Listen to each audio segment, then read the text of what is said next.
akan mereview ZURU Max. Selain Lego, ZURU Max juga mempunyai produk lain seperti slime education toys. ZURU Max ini juga bisa dikombin dengan Lego loh. ZURU Max ini isinya ada 759 piece Lego. Jadi ayo kita buka.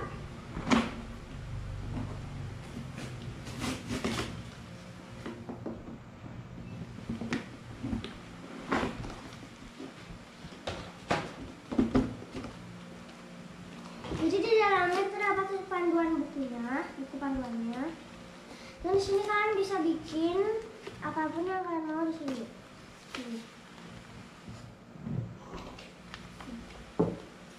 Tapi kalian juga bisa berkreasi ya.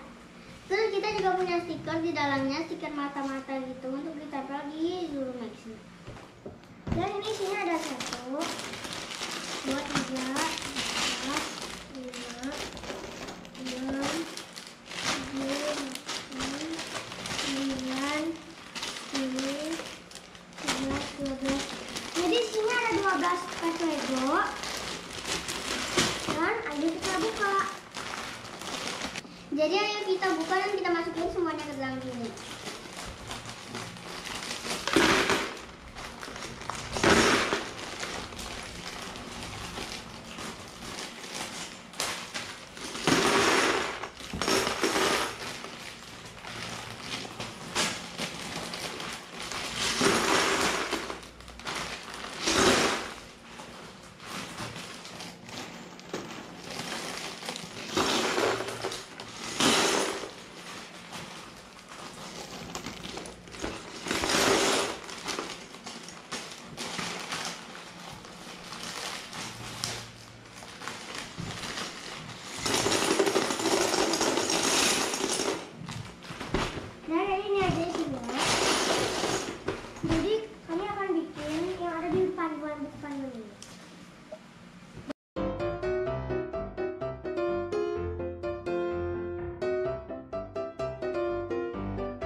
Jadi kita punya dinosaurus hijau. Terus yang kedua kita punya naga. Naganya itu ekornya bisa digerakin kayak gini. Sayapnya juga bisa digerakin, sama kepalanya juga bisa digerakin. Jadi ini aja video dari kami. Semoga kalian suka dan jangan lupa like, comment, subscribe, and share ke teman-teman kalian ya. Bye.